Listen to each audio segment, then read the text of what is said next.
It was a cold night in 1980 when a young couple, fresh from celebrating their wedding day, drove down a quiet road in Watertown, Wisconsin.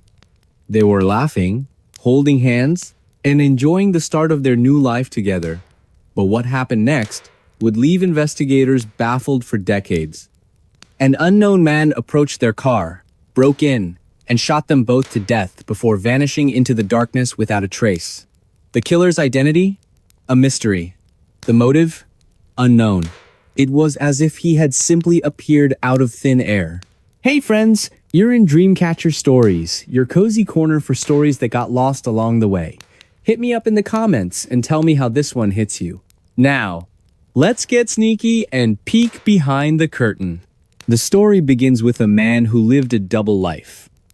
To those around him, he seemed like a reformed criminal, someone who had turned away from his dark past and embraced law-abiding citizenship.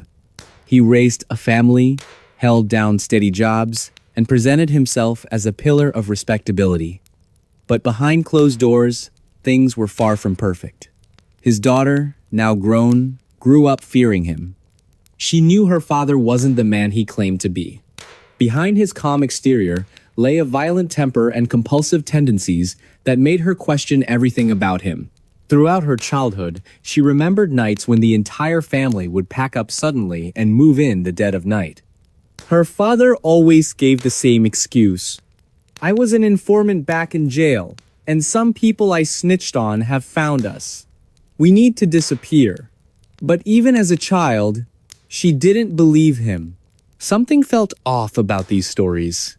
As she grew older, her suspicions deepened. Was her father still involved in crime? Or worse, was he hiding something darker? Fast forward to 2009, long after the world had forgotten about him. April, now 40 years old, decided it was time to confront the truth about her father. She couldn't shake the feeling that he had never truly changed. One name kept coming back to haunt her thoughts. Ed Edwards, a man whose charm masked a sinister history. Growing up, April had witnessed moments of violence and manipulation at home. And then there were the moves, the constant uprooting of their lives under mysterious circumstances. Each time they relocated, April wondered if her father was running from something or someone. But it wasn't until she stumbled upon an unsolved murder case from 1980 that pieces started falling into place. In Watertown, Wisconsin, a town where her family briefly resided, a young newlywed couple had been brutally murdered. Witnesses described the assailant as matching her father's description. This revelation sent chills down April's spine. Could Ed Edwards have been responsible? Acting on instinct, April contacted the Watertown Police Department the very next day.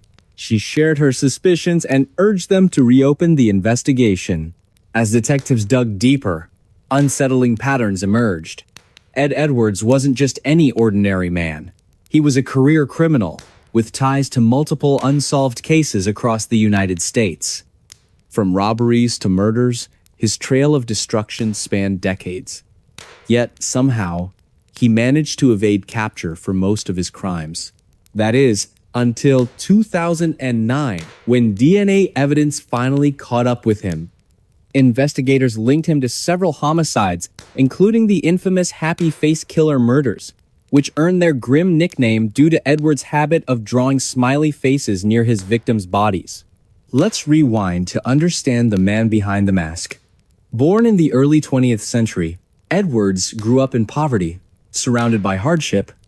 From a young age, he learned to rely on deceit and manipulation to survive.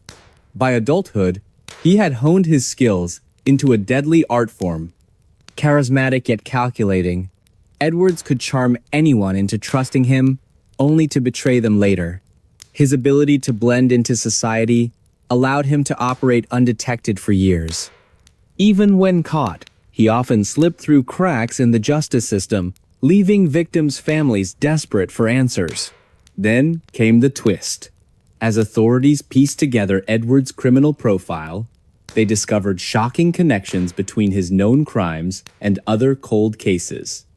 For instance, The Watertown murders weren't isolated incidents, they fit into a larger pattern of violence stretching across state lines.